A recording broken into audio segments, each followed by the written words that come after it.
Korang pernah tak rasa badan ni macam dah tak kuat macam dulu?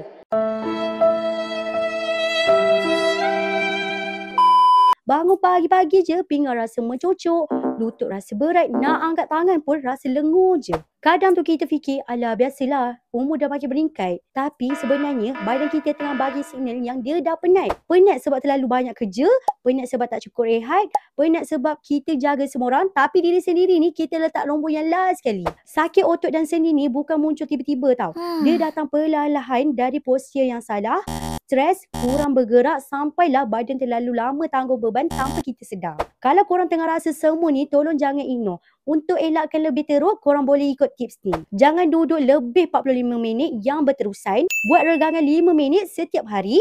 Banyakkan minum air putih. Kurangkan angkat barang-barang yang berat. Badan ni satu je yang kita ada. Bila dia rosak, kita tak ada spare part lain dah. Tak tahu info lebih lanjut, korang jangan lupa follow, like, komen dan juga share.